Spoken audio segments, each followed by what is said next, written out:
Okay hello. तो आज की क्लास में हम लोग करेंगे फंडामेंटल फोर्सेस इन नेचर के बारे में। अब ये सिंपल सी बात है, बहुत सारे ऐसे फोर्सेस फंडामेंटल, पहले तो फंडामेंटल का मतलब समझो। फंडामेंटल का क्या मतलब? ऐसी चीजें जो हर जगह एग्जिस्ट करती हैं, बेसिक हैं, एकदम नॉर्मल सी बात है। और ऐसे फोर्सेस जो कि फंडामेंटल हों, जो कि हर जगह एग्जिस्ट करते हों, और ऐसे फोर्सेस बहुत सारे होते हैं। अब हमने फोर्स के बारे में छोटी क्लास में थोड़ा बहुत जाना तो है ही, बट कैसे फोर्सेस फंडामेंटल होते हैं, एकदम बेसिक होते हैं। ऐसे बहुत सारे फोर्सेस हैं, बट हम एक एक सबके बारे में जानेंगे। एक ब्रीफ तुम्हें हल्का सा इंट्रो दिखा देता हूं। जैसे कि मस्कुलर फोर्स। अब मस्कुलर फोर्स का क्या मतलब है? वो फोर्स जो कि क्या लगता है, मसल्स की वजह से लगता है। एक तरीके से तुम लगा रहे हो शरीर की ताकत, जो एक तरीके से लगा रहे हो, मस्कुलर फोर्स हो गया। और फ्रिक्शनल फोर्स। अब फ्रिक्शनल फोर्स अगर किसी को पता है तो ठीक, नहीं पता तो हल्का सा मैं बता देता हूं, बहुत डिटेल में नहीं, कि ये जो एक फ्रिक्शनल फोर्स होता है, ये किसी भी दो चीजों के बीच में घसड़न, रगड़न, जो भी तुम बोलना, अगर कोई चीजें घिसती हैं आपस में, रगड़ती हैं आपस में, तो उनके बीच में जो फोर्स लगता है वो एक तरीके से फ्रिक्शनल फोर्स है कि नहीं? और फोर्सेस देखो, स्प्रिंग के भी वजह से जो फोर्स लगता है, स्प्रिंग समझते हो ना, शॉकर जो होते हैं बाइक में, वो भी स्प्रिंग है, पेन के अंदर भी स्प्रिंग होता है, तो उस स्प्रिंग की वजह से भी एक फोर्स एक तरीके से फंडामेंटल ही है। क्यों है उसके बारे में अभी जान लेंगे। और जैसे कि क्या है, विस्कस फोर्स। एक विस्कस फोर्स भी एक चीज होती है। ये मत बोलना भाई इतनी सारी चीजें अभी पढ़ने के, नहीं, ये सारी एक तरीके से इंट्रो है तुम्हारे लिए। सारी बातें तुम 11th क्लास में, 12th क्लास में जान लोगे, ऐसा नहीं है, बट वो ये कि हल्का सा इंट्रो है कि विस्कस फोर्स होता है किसी भी लिक्विड के बीच में। जैसे वही पानी बहुत ही आसानी से तैरता है, बट हनी उतनी आसानी से नहीं तैरता। क्यों? क्योंकि इसके पार्टिकल्स के बीच में तगड़ा एक फोर्स लग रहा है, यही वाली बात है। तो ये सब एक तरीके से फंडामेंटल फोर्सेज है, जो कि आसपास तुम्हारी बहुत जगहों पे अपने आप लग रहा है। सिंपल सी बात है। अब सबसे पहला जो फंडामेंटल फोर्स है जिसके बारे में हम पढ़ेंगे, वो क्या है? ग्रेविटेशनल फोर्स, जिसके बारे में तुमने सुना जरूर है।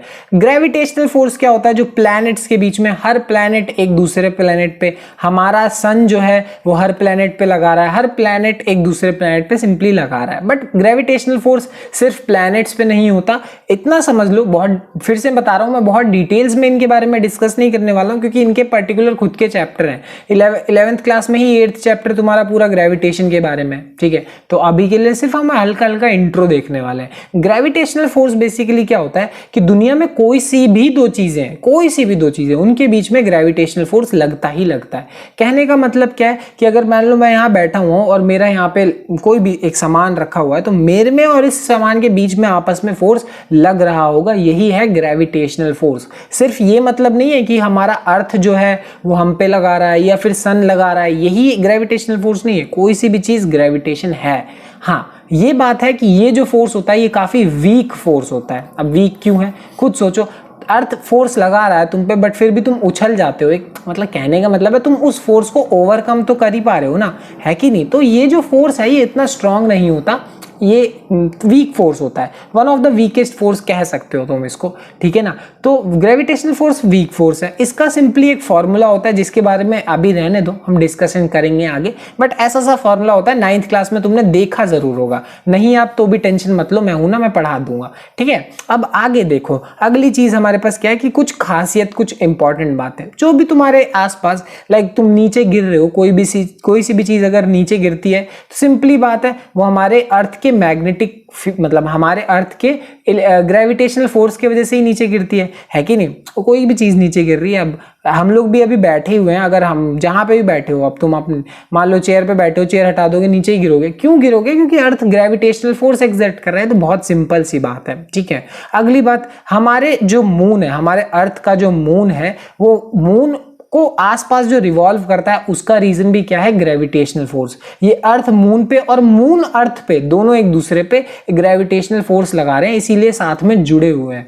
इसीलिए मून हमारे आसपास ऐसे गोल गोल घूमता है। सेम तरीके से ये जो हम लोग सन के अराउंड गोल गोल घूमते हैं ना, वो भी ग्रेविटेशन के वजह से ही घूमते हैं। समझ में आ गई बात? और देखो और क्या बात है, हमारी पूरी की पूरी गैलेक्सी जो है, वो पूरी की पूरी गैलेक्सी ही किस बेसिस पे ज्वाइंट हो रखी है? ग्रेविटेशन पे ही ज्वाइन हो रखी है। स्टार्स हो गए, गैलेक्सीज हो गए, कोई भी चीज जब बनती है, उनके फॉर्मेशन में जो ग्रेविटेशनल फोर्स है उसका बहुत बड़ा हाथ है। सिंपल सी बात। तो ये ग्रेविटेशनल फोर्स यूनिवर्सल है, हर जगह लग रहा है, और ये भी बात है कि ये एक वीक फोर्स है, थोड़ा कमजोर फोर्स है। अगला जो हमारे पास फोर्स है वो कौन सा है? Electromagnetic force. बेसिकली इसमें बहुत सारी चीजें हैं, फिर से मैं इसका एक हल्का इंट्रो ही दूंगा तुम्हें और कुछ भी नहीं, ठीक है। सिंपल ऐसा समझ लो कि दो चार्जेस के बीच में जो फोर्स लग रहा है, ठीक है, एक पॉजिटिव चार्ज और एक नेगेटिव चार्ज, दोनों एग्जिस्ट करते हैं, बात तुम्हें पता होगा। एक इलेक्ट्रॉन जो होता है वो नेगेटिवली चार्ज होता है और जो प्रोटॉन होता है वो पॉजिटिवली चार्ज होता है। बेसिकली इनके बीच में जो फोर्स लग रहा है उसको हम बोलेंगे इलेक्ट्रोमैग्नेटिक। और भी चीजें होती हैं, इलेक्ट्रोस्टैटिक फोर्स वगैरह वगैरह, बहुत डिटेल है इसमें, बट इतना ही अभी के लिए समझ लो, बहुत है तुम्हारे लिए, ठीक है। लाइक ये जो फोर्स लग रहा है किसी भी दो चार्ज के बीच में, जरूरी नहीं है वो दोनों एक पॉजिटिव और एक नेगेटिव, वो दोनों नेगेटिव या दोनों पॉजिटिव भी हो सकते हैं। उसके लिए हमारे पास एक फॉर्मूला भी होता है जिसको हम 12th क्लास के फर्स्ट चैप्टर में पढ़ने वाले हैं, तो अभी इसको ज्यादा डिटेल में नहीं जानेंगे, ठीक है।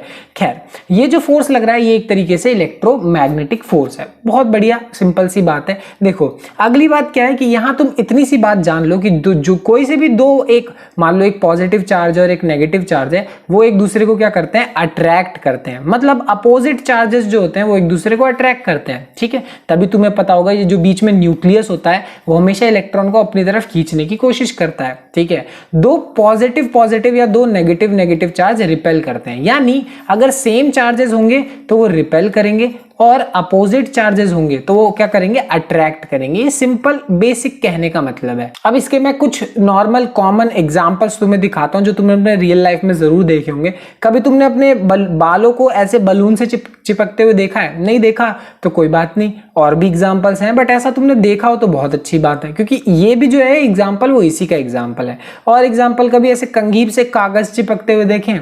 देखा होगा, ये तो शायद मेरे हिसाब से देखा ही होगा। या फिर अगर ये नहीं देखा तो बेस्ट से बेस्ट एग्जांपल, कभी स्केल से तुमने ऐसे कागज उठाने की कोशिश करी, ऐसे चिपकाने की? उठते हैं भाई, और करके देखना, ऐसा होता है। तो बेसिकली ये जो फोर्स लग रहा है इन सबके बीच में, ये कौन सा फोर्स है? ये इसी फोर्स के अंदर आता है। खैर, इसके बारे में मैं फिर से बोल रहा हूँ और बहुत बातें हैं, बट ये इसी इन जनरल इसी के बारे में आता है। इसके अंदर और भी बहुत सारे एग्जाम्पल हैं, लाइक जो अभी मैंने फ्रिक्शन की बात करी थी, जब भी कोई चीज रगड़ती है किसी भी चीज से, जैसे यहाँ टायर रोड से रगड़ रहा है, तो ये भी फोर्स ऑफ फ्रिक्शन भी इसी की कैटेगरी में आता है, ठीक है। स्प्रिंग के जो हमने फोर्स के बारे में पढ़ा, वो जो स्प्रिंग का फोर्स होता है वो भी इसी की कैटेगरी में आता है। और वंडरवॉल्स फोर्स जो होते हैं ये भी इसी की कैटेगरी में आते हैं। अब तुम बोलोगे ये कौन सा फोर्स होता है? मान लो ऐसे जैसे तुम्हारे पास दो गैस के मॉलिक्यूल्स हैं, एक क्लोरीन का मॉलिक्यूल, एक दूसरा क्लोरीन का मॉलिक्यूल। अगर ये नहीं समझ में आता तो एक समझ लो ऐसे ऑक्सीजन का मॉलिक्यूल और एक दूसरा ऑक्सीजन का मॉलिक्यूल। अब इनके बीच में एक ना अट्रैक्शन सा होता है इनके बीच में, तो दो मॉलिक्यूल्स के बीच में जो अट्रैक्शन है उसको वंडरवॉल फोर्सेस बोलते हैं। फिर से भूल भी जाओगे तो मुझे कोई दिक्कत नहीं, मैं आगे फिर से ये चीजें पढ़ाने वाला हूं, बट ये फिर से एक ब्रीफ इंट्रो है। ये था इलेक्ट्रोमैग्नेटिक फोर्स। अब हाँ, इसमें एक बात जान लो कि ये जो फोर्स है ये बहुत ज्यादा स्ट्रांग होता है, बहुत ही ज्यादा स्ट्रांग होता है। कहने का मतलब इतना समझ सकते हो कि ये अप्रोक्सीमेटली 10 की पावर 36 टाइम्स, 10 की पावर 36 समझते हो, 10 और 36 जीरो, इतना बड़ा, इतना ज्यादा स्ट्रांग है। किससे? ग्रेविटेशनल फोर्स से। तो ये तो स्ट्रांग फोर्स है, बट ग्रेविटेशनल भी एक वीक फोर्स है, इसलिए डिफरेंस बहुत बड़ा आ जाता है। कहने का मतलब अगर ग्रेविटेशनल फोर्स को 1 2 3 4 5 6 ऐसे करके 36 जीरो से जब मल्टीप्लाई करोगे ना, तब तुम्हें एक इलेक्ट्रोमैग्नेटिक फोर्स मिलेगा, ये कहने का मतलब है। तो बेसिकली ये काफी एक स्ट्रांग फोर्स है। अगला जो हमारे पास फोर्स है वो कौन सा है? The strong nuclear force. अब इसके नाम में ही स्ट्रॉन्ग है तो समझ जाओ ये स्ट्रॉन्ग ही होने वाला है, बट खैर पहले मेरी बात सुन लो। ये बेसिकली न्यूक्लियर फोर्स है वो जो कि लगता है एटम के अंदर, वो जो फोर्स जो कि रोक के रखता है प्रोटॉन्स को और साथ में न्यूट्रॉन्स को साथ में रोक के रखता है। तुम लोगों ने छोटी क्लास में इतना तो पढ़ा ही होगा, एक एटम के न्यूक्लियस के अंदर प्रोटॉन्स भी होते हैं और न्यूट्रॉन्स भी होते हैं, ठीक है। प्रोटॉन्स पॉजिटिवली चार्ज, न्यूट्रॉन कोई भी चार्ज नहीं होता उसके ऊपर। तो ये बेसिकली इसके ये जो न्यूक्लियस है वो इनको होल्ड करके रखता है। तो इसको साथ में ऐसे जैसे होल्ड करके रखा है ना, इसको होल्ड करने में बहुत ज्यादा ताकत लगती है। तो यही जो फोर्स है वो कौन सा फोर्स है? न्यूक्लियर फोर्स है। समझ में आ गई बात। अब अगली बात देखो, अगली बात क्या है कि दुनिया में जितने भी सारे के सारे एलिमेंट्स हैं उनको स्टेबल रखने का काम किसका है, ये न्यूक्लियर फोर्स का है। तुम्हारे अंदर भी सेल है, मतलब तुम्हारे अंदर छोड़ो, वैसे तुम्हारे आसपास की दीवारों में भी सेल है, उन सेल के अंदर भी न्यूक्लियस है और उस न्यूक्लियस को स्टेबल रखने का काम ही इस न्यूक्लियर फोर्स का है। तो ऐसे करके दुनिया में जितनी भी चीजें हैं सारी की सारी चीजों को स्टेबल रखने का काम किसका होता है, इस न्यूक्लियर फोर्स का ही होता है। तो ये बहुत बहुत ज्यादा इंपॉर्टेंट चीज है। अगली चीज रेडियो एक्टिविटी, जो मैं तुम्हें बताता रहता हूं, कोई भी चीज रेडिएशन छोड़ रही है, ये सारी की सारी चीजें वो भी किसके अंडर आती हैं, इस न्यूक्लियर फोर्स के अंदर ही आती हैं। क्या होता है कि कभी कभी जैसे यहाँ पे तो हम आसपास जितनी भी स्टेबिलिटी है, हर जगह स्टेबिलिटी है, न्यूक्लियर फोर्स अच्छे से काम कर रहा है, बट होता है कभी कभी ये न्यूक्लियर फोर्स कमजोर पड़ता है। तो जैसे ही वो कमजोर पड़ने लगता है तो रेडियो एक्टिविटी आने लगती है, चीजें रेडियो एक्टिव होने लगती हैं। इसका प्राइम एग्जांपल अगर तुम अवेंजर्स वगैरह देखते हो तो तुमने वो देखा होगा ना, वो हल्क वल्क वाली चीजें रेडियो एक्टिव, और भी चीजें, खैर इतने से बोलने से काम नहीं बनता, और भी बहुत बातें,